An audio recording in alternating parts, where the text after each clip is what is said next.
Welcome back to our Inventor series again. We just detailed the base plate of our wheelless project a few minutes ago.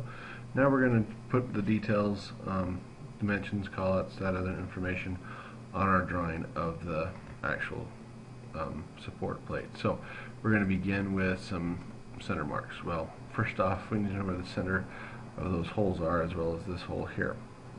Now, we want to make sure we get the holes noted in there correctly. We want to make sure we put in the center lines of the holes as needed,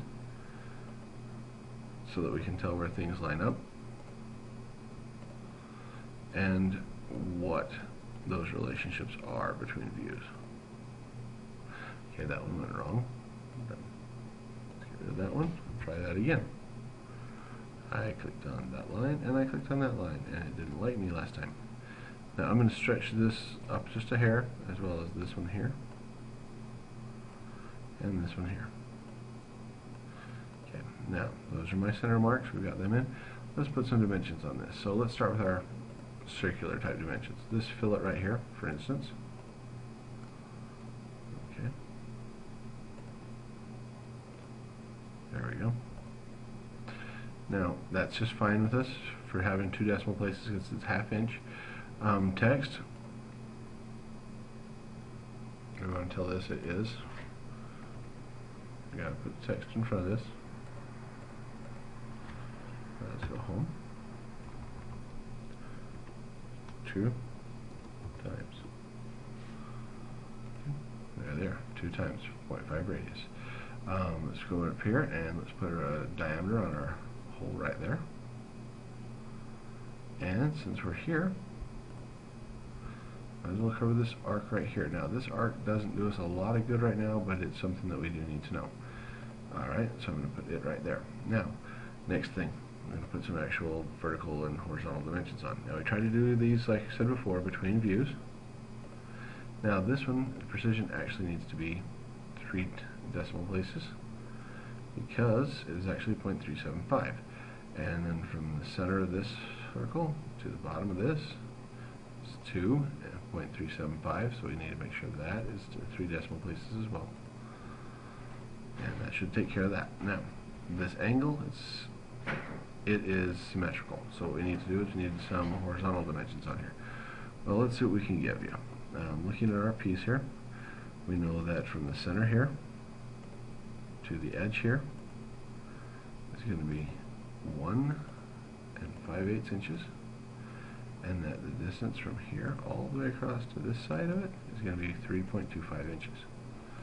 Okay, that works. We're good there. Now we need to add some hole information, because these holes, we're done with the hole wizard, so we need to make sure we put them in there. Now we never ever have arrows or leaders horizontal or straight vertical. They are always at an angle, and usually if it's a hole or a circular piece, it should point to the center of that circle. Okay, if you haven't noticed that. Now we've got most everything dimensioned on that side, so we need to add another couple of dimensions here to get our locations. Now we do need to ask ourselves, what are the important dimensions here? Well, in all honesty, the actual important dimension on this is the distance from this hole to this hole. Okay, that is the most important dimension on that, because if those holes relationship are not right, they will not bolt up correctly. Now, other than that, we do have a few other little things, like we have this fillet right here. Oh, didn't like me. Let's try that again. Sometimes our Inventor is a little feisty about some things. Let's zoom in on that. Oh, now it's trying to do something real weird. Let's try that again. There we go. Now that is 1/8 of an inch,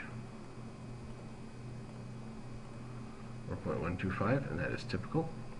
So we'll just edit that dimension right there, put a text piece on there. It says, whoops, gotta put my caps on. Typical. So there it is. Now, other than that, I don't have a lot of other dimensions I need to put on here. I need to put a few of them on here to show some locations of a few things. We need to show relationships, so we need to move a couple of things around real quick so we have enough room to do this.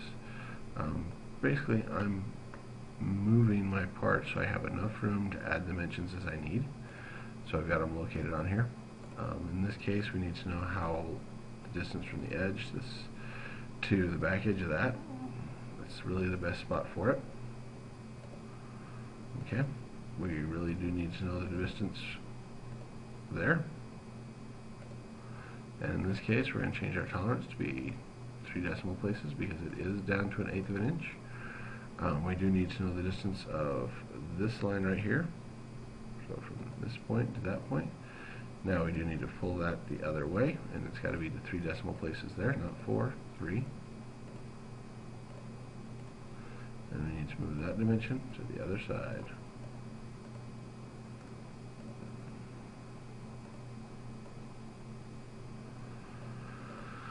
Okay, now looking at that, do we have everything we need to build this part? Well, we do know how big our pieces are. We do know what our fillets are. We do know what our holes dimensions and information is. We do know where the center of our hole is here. We do know where our holes are horizontally across the plate. We do know their position in relationship to the edge.